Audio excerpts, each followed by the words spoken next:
Welcome. A new era begins for Argyle tonight, and the last few days have certainly been a whirlwind. A new head coach, beating Premier League opposition and drawing one of the biggest sides in the country in the next round of the Cup. Tonight, though, the focus is 3 points and Oxford United. Miron Muslić has been in the job for just 4 days, but there's no time for him to settle in. Tonight is the first of 3 huge home games here over the next 8 days. It feels like a pivotal week in the search for survival, and you won't miss a thing with us. All of the action is coming your way on Argyle TV. Hello, good evening. I'm Erin Black, joined by none other than Pilgrim Pete to kickstart this new period for Argyle.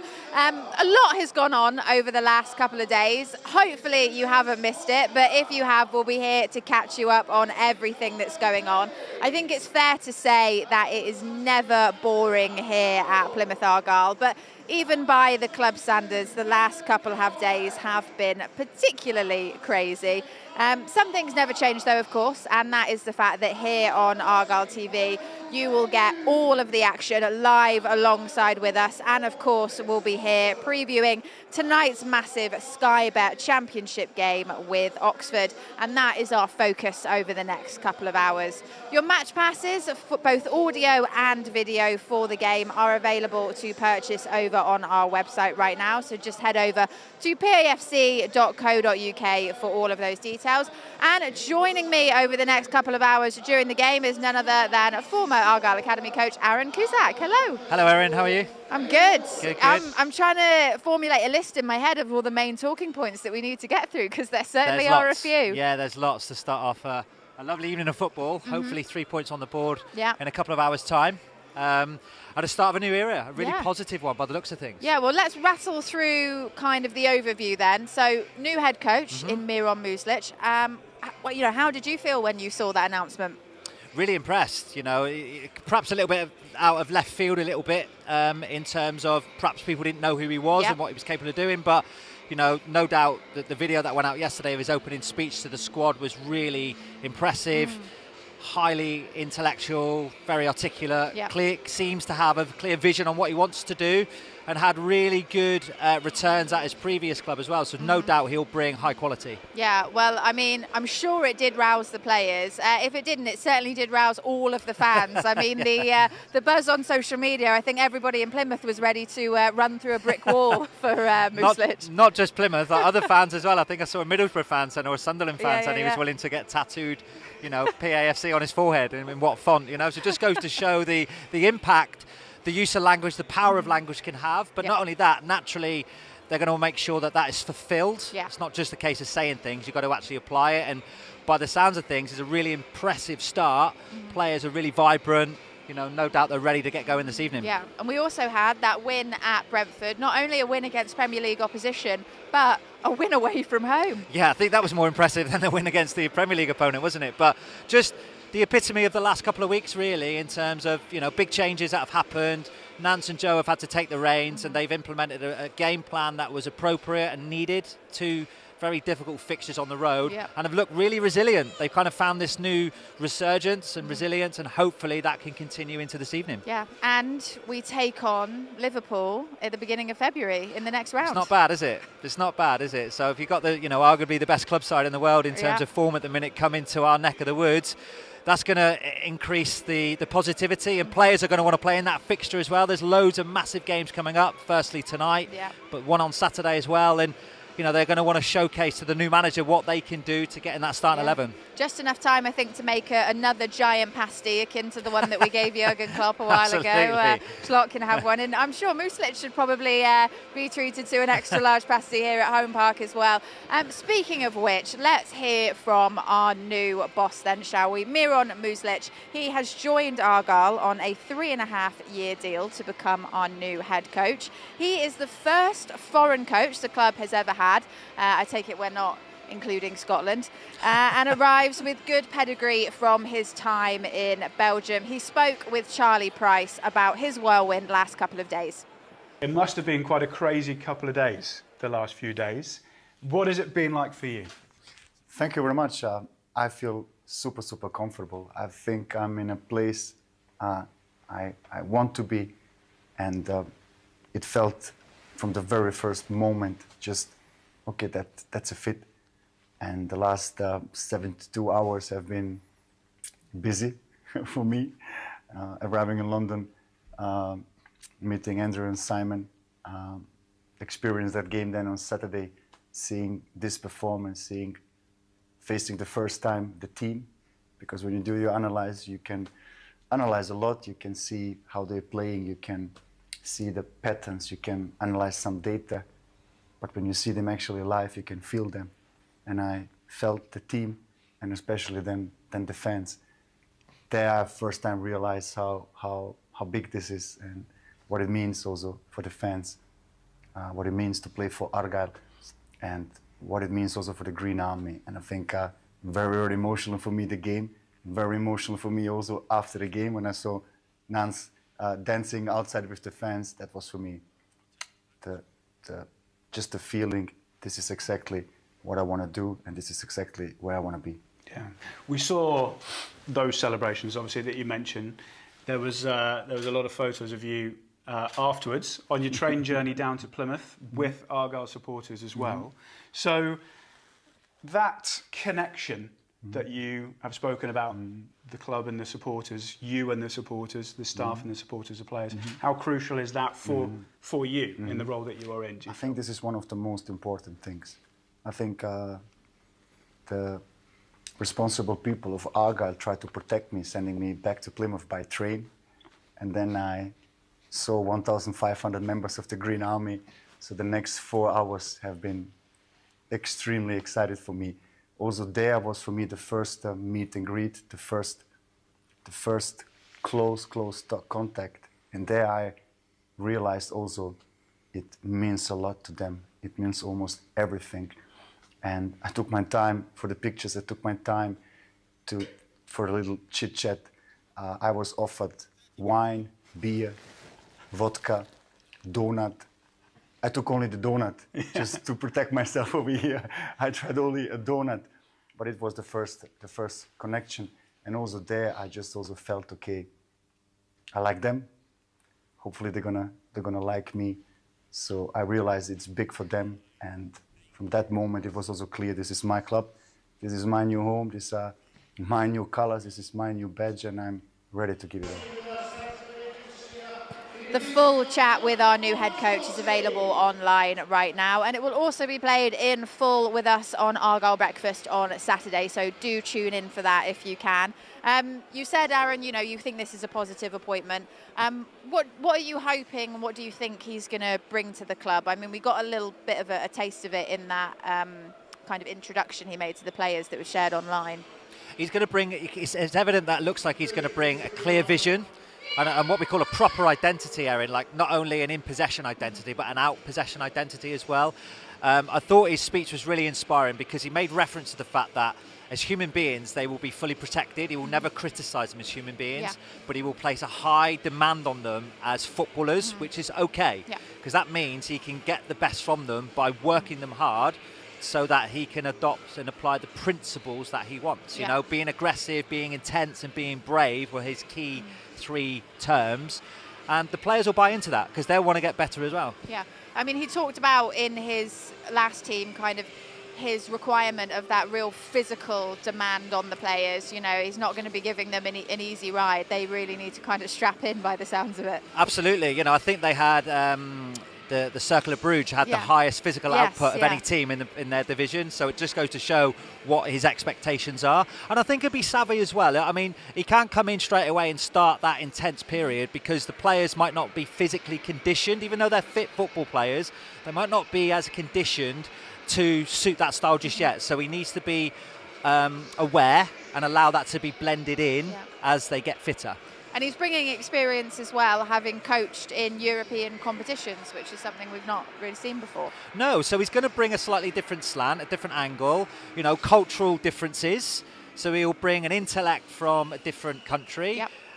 He got his previous club into Europe, which was a real accolade for someone of their kind of stature. So it just goes to show that this might be like the English equivalent almost. It's a good fit for what he's capable of doing in getting the best out of teams that perhaps haven't got the biggest budget. Well, yeah, I mean, the challenge is certainly in front of him to get Argyle out of the relegation zone, you know, by the end of this season. Do you think it's possible? Absolutely. There's still lots to play for. You know, we're only halfway through the season and we're not adrift. You know, with Oxford are only like 6 or 7 points, I think, ahead of us. So it's not huge gaps.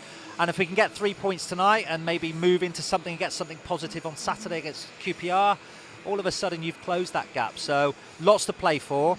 I think it's the right time to make the change, and you know, we'll see where it takes us. Yeah, I mean, it's certainly close at the bottom, you know, 3 points between us and the few clubs that are just ahead of us. Of course, we are lacking in the goal front in comparison to everyone else, but based on his previous experience, hopefully we may see, you know, a lot more attacking football and a lot more goals scored by Argyle to try and recoup some of that difference. I think absolutely. He said in his statement about he likes his teams to be high up the pitch. So if you're going to be higher up the pitch, it means you can build attacks closer to the opposition goal. So it's, you know, people might see it as a more direct style of play, but there'll be method and intensity and purpose behind it.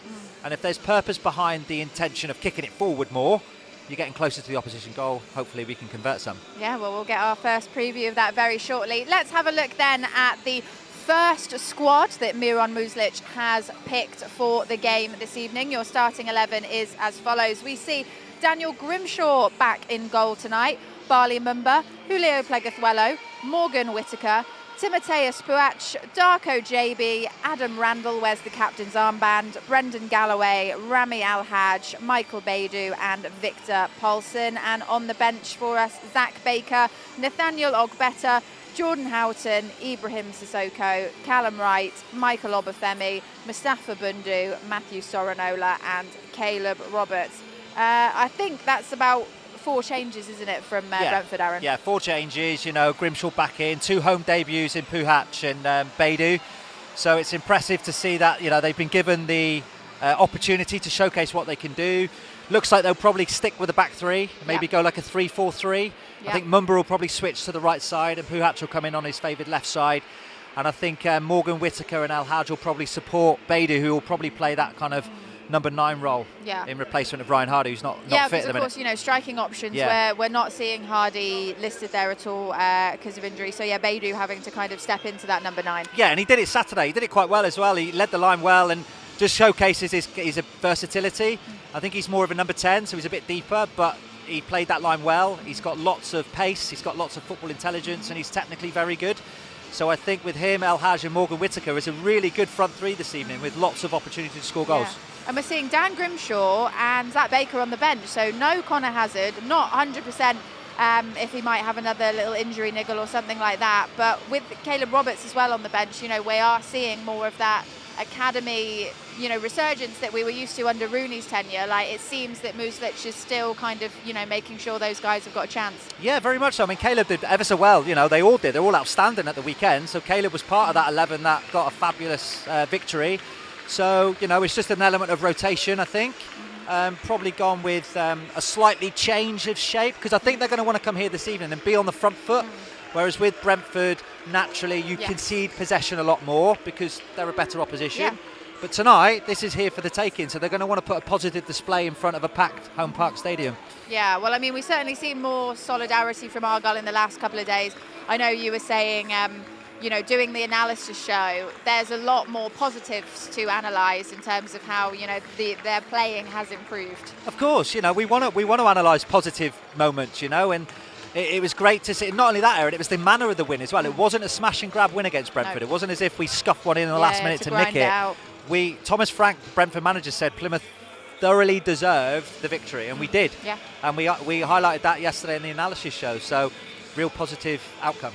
Yeah, well, Argyle will be looking for another victory this evening to scoop 3 points here against Oxford. So let's have a look at how our opposition are shaping up for this evening. Their starting 11 looks a little bit like this. Jamie Cumming, Sam Long, Kieran Brown, Will Volks, Shemi Poheta, Cameron Brannigan, Mark Harris, Matt Phillips, Ruben Rodriguez, Greg Lee and Peter Chioso. And on their bench, Matt Ingram, Josh McEachran, Louis Sibley, Idris El Mazouni, Alex Matos, Sariki Dembele, Hida Teravest, Jordan Thornley and Dane Scarlett. What do you think of that, Aaron? Well, they've made 8 changes from the cup defeat against Exeter. So whilst, you know, that was a big defeat for them and a big scalp for Exeter, you know, that's virtually the whole 11 that they've changed. Big changes. So up until that defeat, Gary Wout had come in and won 3 on the spin. So they've kind of clawed their way out of that relegation zone. So I think Argyle have got to be mindful of Ruben Rodriguez. He'll sit in the middle of the park, number 20, attacker midfielder, 4 goals, 3 assists. They've got the pace of Poeta on the right-hand side, who scored in the first fixture against us over the Christmas period. So they're dangerous. They're dangerous, Erin. But we've just got to make sure that we take care of our individual battles and see, hopefully, be on the front foot to get an early goal. When you're looking at how both sides are lining up and you're looking at individual battles, are there any kind of areas of interest that you've picked out, you know, ahead of the game? Well, I think the two friends, our new signing, Puchac, who's going to come on the left-hand side and play against Poeta on the right side. So I think they've been in the national setup, the Polish national team together. So that's going to be a good battle. Yeah. I really like the look of Beidou. I think Beidou against Kieran Brown at the back there as well. And for me, it always the middle of the park as well. You know, Brannigan versus Randall, I think will be a good battle. So let's see what unfolds. Yeah. It's nice having, you know, some of these new players, new names in, because, you know, of course it's always exciting watching Argyle, but, you know, when you've got a new head coach, you've got a couple of new players that are, you know, relatively fresh out of the block. We've not seen them play too much yet.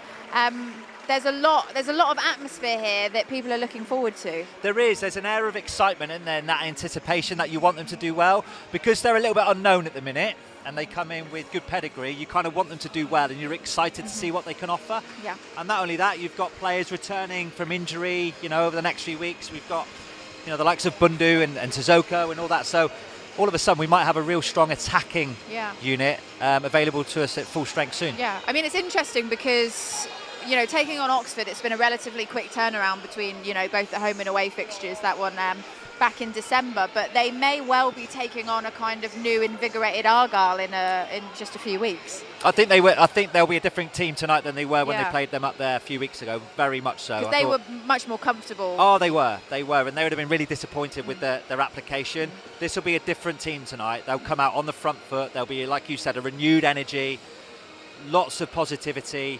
And I think there'll be a lot of excitement in the performance. Yeah, well, Oxford did lose their first match under new manager Gary Rowett on the weekend, and he definitely seems to have got them to a more solid state and has improved results of late, but he'll certainly be hoping that they can bounce back after bowing out of the cup to Exeter on Saturday.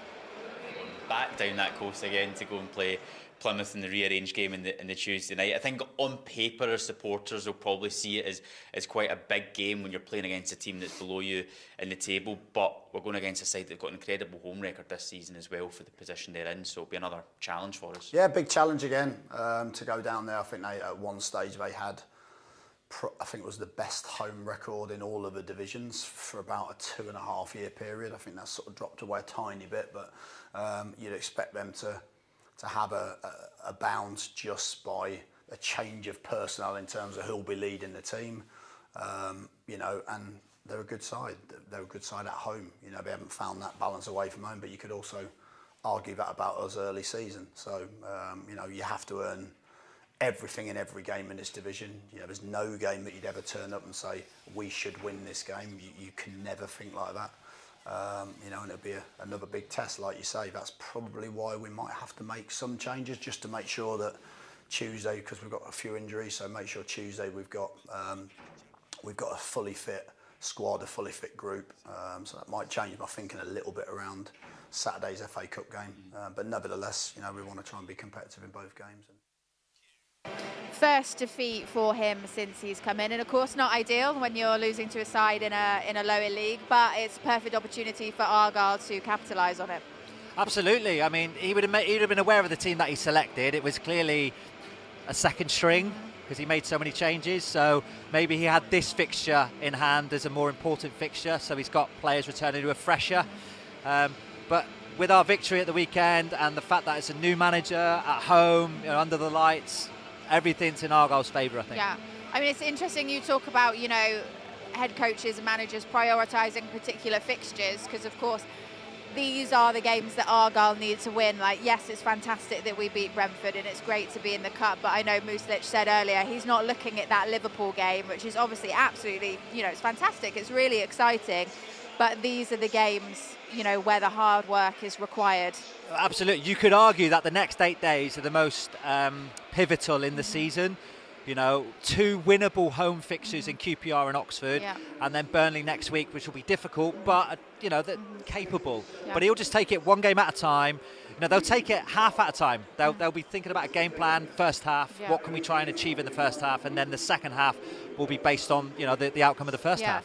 We can almost kind of put aside that no away win jinx, now that we've done it, and of course now that we've had the change in head coach. But, I mean, do you think it is beneficial to Muslić to have this little succession of home games coming up so that he can kind of bed in with the squad down here, you know, in the stadium, and then, you know, ramp it up to take it away later on? Yeah, I think so, because you get the crowd behind you, and the crowd do have a significant influence on the team's performances. It's no coincidence that we've got a relatively okay home form, and we have done over the last few years. The Green Army get behind the players, and they're fantastic. So I think if he can get a little bit of momentum going into the next away fixture, you know, maybe 7 points out of 9, it will give him the belief that they can go away and get something from fixtures as well. I think he got a little bit of a taste of what the Argyle fans are like when he came back down from London on the train with all of them at the weekend. But I imagine the atmosphere that we are about to experience this evening for his first walk out onto the pitch is going to be, you know, something else. Oh, it's going to be fantastic, and it'll be spine tingling, I think, Erin. You know, he's going to come out, he's got a brilliant aura to him. You know, the fans have fully bought into it already. This guy seems like the real deal. Yeah. Let's hope they can deliver early. Yeah. Not to give you a score prediction or anything like that, but you said this is certainly a winnable game for Argyle. Do you want to hedge any bets? Not necessarily even a score. We anticipating goals, clean sheet, maybe. I'm gonna go for it. 4-0. 4-0. I'm gonna go 4-0. 4-0 to Argyle, of course. Of course, yeah. I'm gonna go 4-0. Okay. Well, I can work with that optimism. So let's do it. Why not? Why not? Let's do it. It's a new start here at Argyle. Let's have that 4-0. We are pretty much ready to get going here on Argyle TV. Aaron's given you the prediction. You are going to want to watch it if that comes through. So a reminder that your match passes are available. If you don't have them already, just head over to the website, pafc.co.uk. Right, everybody take a deep breath, because a new era is about to begin. It is Charlie Price and Brian McGlinchey standing by for your commentary this evening. Argyle against Oxford United is up next.